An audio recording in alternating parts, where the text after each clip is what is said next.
السلام عليكم ورحمة الله تعالى وبركاته. مرحبا بكم في فيديو جديد على قناتي اللي هي قناة كويزين تيتيش. نتمنى ان شاء الله هذا الفيديو هذا يلقاكم بخير وعلى خير وانتم كتشاهدوه، ونتمنى تكون اموركم دائما بخير وكل شيء 5 يا ربي. اليوم ان شاء الله جيتكم بواحد البسبوسه يا لاله مزينه شكلا ومذاقا زوينه الصراحه بزاف. الشكل ديالها كتجي انيقه الصراحه وكتجي زوينه، وحتى في المذاق ديالها كتجي رائعه، اللي كتكون بالكريمه ديال الجبن. فعلا كتستحق تجربه. الا كنتي اول مره غتصاوبيها جربيها على الطريقه ديالي واكيد غادي تنال الاعجاب ديالك. غير كملي الفيديو للاخير، شوفي تبعي الطريقه كيف ما درتها بالتفصيل وان شاء الله غادي تنجح معك من اول مره. خليكم مع الفيديو كملوا للاخير وفرجه ممتعه. بسم الله على بركه الله. اول حاجه غادي نحتاج واحد الياغورت بدون سكر. عندي هنا كاس الا ربع من السكر حبيبات. عندي هنايا كاس قل واحد شويه من الزيت، وعندي جوج ديال البيضات بحراره المطبخ. عندي هنايا سكر فانيلا، وعندي الخميره الكيماويه غادي ندير غير 8 غرام. كناخذ واحد البول كندير فيه دوك البيض ديالي اللي كيكون بحراره المطبخ، غنضيف واحد القريصه ديال الملح وغادي نضيف السكر. هنا السكر الا بغيتو يعني من الاحسن تنقصوا، لاننا مازالين عاد كنسقيو هذاك الشيء. انا باش ناقصه في السكر دايره غير كاس الا ربع، وجات صراحه في الحلاوه ديالها هي هذيك. هنايا حكيت واحد القشور ديال الحامضه وصافي. غادي نخدم غير بداك الطراب اليدوي، كنحرك مزيان داك البيض مع السكر حتى كينسجم ليا، ومن بعد غادي نضيف الزيت.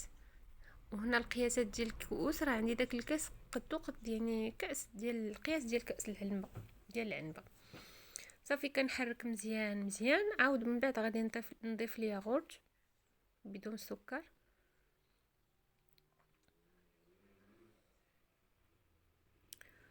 وصافي كنبقى نخلط، ومن بعد غادي ندوز باش غادي نضيف السميده. في هذا الاثناء كنكونوا يعني شاعلين لنا الفران ديالنا باش كيسخن، وكنخليوه بيد ما كنوجدو كيكون عندنا الفران سخون. غادي نحتاج بالنسبه للكميه ديال السميده ديال الحرشه، السميده رقيقه، عندي جوج ديال الكؤوس من قياس العنبه اللي خدات ليا، كل على حسب يعني الخليط ديالو. تقدر تاخذ لكم جوج ديال الكؤوس، تقدر تاخذ لكم قل، على حسب الحجم ديال البيض ديالكم وعلى حسب يعني النوعيه ديال السميده ديالكم. صافي هو الخليط ما كتجيش يعني قاصحه، ما كيكونش قاصح بزاف، لان من بعد راه ديك السميده كتشرب. هنا ضفت غير النصف ديال الكميه ديال ديك الخميره حيت انا عندي فيها 16 غرام، وصافي وحركت يعني درت في المجموع 8 غرام. صافي غادي ناخذ داك الخليط ديالي وغادي نقسمو على جوج. كناخذ هكا واحد جوج ديال الزليفات هكا اللي كيكونوا قياس باء واحد، باش يعني نحاول نقسم الطبقات يكونوا قد يعني يكون العبار قد او لا عبروا بالميزان اللي بغيتو، ولكن هكا اسهل. وصافي كنحاول عيني ميزاني كنقسم الخليط على جوج باش يكون متساوي، وغادي ندوزو. انا هنايا كفكره انني خديت واحد النصف ديال الخليط غادي نضيف له النكهه ديال البيستاج، والنصف الاخر غنخليه بيض. والصراحه جات زوينه في الشكل ديالها، وحتى المذاق ديالها عطاها مذاق ديال داك البيستاج، ديك النكهه ديال البيستاج عطاتها واحد المذاق زوين بزاف. فهنايا من بعد ملي كنضيفو راه ما كيجيش داك اللون باين بزاف مجهد، ولكن فاش كطيب وكنقطعها راه كتجي صراحه زوينه كيف ما شفتوها في الفيديو، كتجينا انيقه في المنظر ديالها. خديت هاد السيركل هادي او يكون كيتفتح من الجناب باش كنسهل عليا انني نديمو ليها اولا ديروا شي مول، المهم اللي يكون كيتفتح من الوسط. الا ما توفرش عندكم تقدروا ديروها مثلا هكا في شي لاطه تكون صغيره مربعه اولا وتقطعوها يعني في وسط اللاطه. صافي هنايا غادي ندخلها على في الفرن، غادي تطيب على درجه حراره 180. ما كتاخذ ليناش الوقت نهائيا، دغيا نشوفوها غير كتحمرات لينا غير شويش من الفوق. صافي كنحيدوها كنشعلوا عليها من الفوق ومن التحت. كان عندكم فرن غازي صافي كطيبوها من الفوق شويه حتى كتشوفوها شدات راسها وتهبطوها كتاخذ اللون غير شويه. غادي نحضروا السيرو اللي غادي نحتاج فيه نصف كاس من السكر زايد واحد شي شويه. عندي كاس ونص من الماء، وعندي هنا 3 ديال ليطرونج ديال الحامض، وغادي نردوهم على النار ونخليهم حتى كيغلي لنا مزيان وكنطفيو عليه وكنوجدوه على جنب وكنخليوه. حتى الكريمه غادي نوجدوها في هذا الاثناء فاش كنحسوا بها قربت طيب، ما كتاخذ ليناش الوقت. الطبقه الاولى غادي نحتاج هنا نصف لتر من الحليب، 2 معالق كبار من المايزينا، 2 معالق من السكر. كيف ما قلت لكم انا ما كثرتش الحلاوه ودرت واحد السكر فانيلا. كامله، كنردوها على النار وحنا كنحركو مزيان مزيان حتى كنشوفوها بدات كتعقد، كنحيدوها وغادي ندوزو هنا باش غادي نضيف هاد الجبن هذا.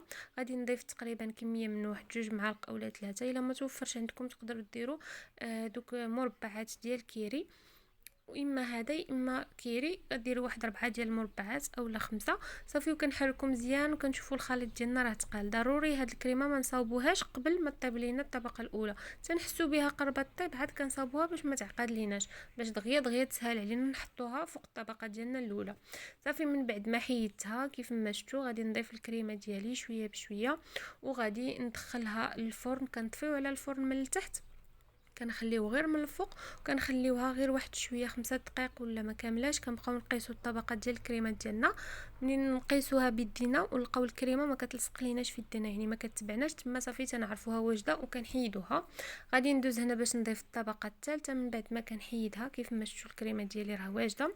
ضفت بالنسبه لذاك الخليط ديالي ديال البسبوسه، ضفت له واحد شويه الحليب لان البسبوسه اولا السميده ديالنا كتشرب لينا كتقال شويه، كنضيفوا لها غير واحد معلقه كبيره ديال الحليب وكنضيفها بهذه الطريقه هذه غير بشويه على ديك الطبقه ديال الكريمه، وكنرجعها حتى كطيب. الفرن كيكون شاعل غير من الفوق باش ما كتحرق ليناش الطبقه التحتانيه لانها طايبه معنا. كنخليوها حتى كنشوفوها حمارت وكنحيدوها. الا كان عندكم فرن غازي طيبوها غير من التحت، يعني هبطوها للتحت حتى كتحمر وكتحيدوها، ما كتاخذ ليناش الوقت نهائيا، دغيا دغيا كتوجد معنا. صافي هنايا راه غندخلها الفرن ديالي. صافي من بعد ما كتوجد لي كتجي على هذا الشكل هذا. هنايا في هذا الاثناء ما كنديموليوهاش، غادي ندوز باش غادي نسقيها بداك السيرو اللي وجدت، اللي كيكون عندي بارد وعندي هنا البسبوسه سخونه. كنخرجها من الفران كنسقيها بهذا السيرو، كسقيوها مزيان مزيان. صافي كنحاولوا نشربوها مزيان مزيان. ومن بعد غادي ندخلها للثلاجه. انا صاوبتها بالليل وخليتها ليله كامله حتى لا غدا ليه عاد ديموليتها وعاد باش زينتها، لان ما يمكنش نديموليوها وهي سخونه، كتكون الكريمه مازال ما شاداش في راسها، اذا ما غيكونناش الشكل مقاد، غير نديموليوها غادي تخسر لينا. هنا من بعد ما دازت ليله كامله غادي نحيد البسبوسه ديالي، نحاول نديموليها غير بشويه. هاد السيركل هذا غادي نحاول ندوز واحد الموس من الجناب شويه بشويه باش كنتاكد من انها راه ما لاصقه، يعني باش تجيني هكا الشكل ديالها مقادد وما تخسر ليش. غير بشويه الموس كندوزو من الجوانب.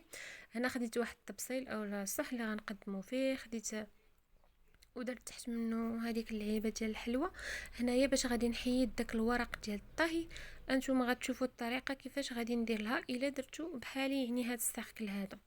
هنا راه انا كما شفتوا راه كندوز الموس ديالي في الجوانب شويه بشويه، وانا كنحيد دوك الجناب كاملين وصافي. غادي نوسع داك السيركل وغنحيدو.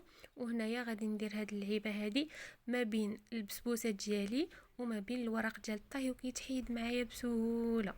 صافي باش كنحصلوا يعني كتبقى لنا هكا الشكل ديالها مقادد. بالنسبه للتزيين انا غادي ناخذ هاد اللعيبه هادي من الفوق، غادي نديرها وغادي نزينها بالكوك اولا جوز الهند. غادي نحاول نزين ديك الدوره كامله بداك الكوك.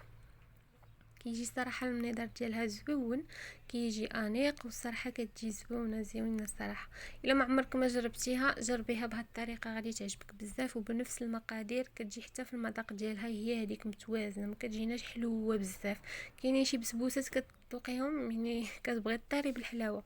صراحه هذه الحلاوه ديالها انا بالنسبه ليا جات هي هذيك. وزينتها هنايا بالبيستاج وصافي، وكنقدموها بالصحه والراحه. كتجي صراحه زوينه بزاف. انا مازال غادي نقطعها معكم من الوسط باش تشوفوا حتى الشكل ديالها كيفاش جات انيقه، ودوك الطبقات جاو متساويين، جاو الصراحه زوينين بزاف. والطبقه الاولى اللي درت يعني بالنكهه ديال البيستاج جات في اللوين ديالها زوينه، جاو الالوان متناسقين وزوينين بزاف. نتمنى نتوما تنال الاعجاب ديالكم، وما تنساوش تشجعوني في اخر الفيديو بلايكاتكم وكومنتاتكم باش كتحفزوني انني نزيد نشارك معكم يعني وصفات وكنزيد نتشجع ملي كنشوفكم هكا يعني كتفاعلوا معايا. وكنشكر دائما الناس اللي كيخليو لي هضيرات زوينين، شكرا لكم بزاف. فبكم باش انا دائما مستمره. هانتوما كما كتشوفوا البسبوسه ديالي كتجي زوينه، الشكل ديالها كتجينا يعني مقاده هي هذيك. نتمنى نتوما تنال الاعجاب ديالكم، وحتى المذاق ديالها صراحه جات زوينه، كاع اللي ذاقها عجباتو بزاف. وكان هذا هو الفيديو ديال اليوم. نتمنى ان شاء الله يكون نال الاعجاب ديالكم ونكون خفيفه الظل على قلوبكم. والا بغيتوا شي حاجه نشاركها معكم خليوها لي في كومنتات، واكيد ان شاء الله غادي نشاركها معكم. الى اللقاء، الى فيديو قادم ان شاء الله. مع السلامه.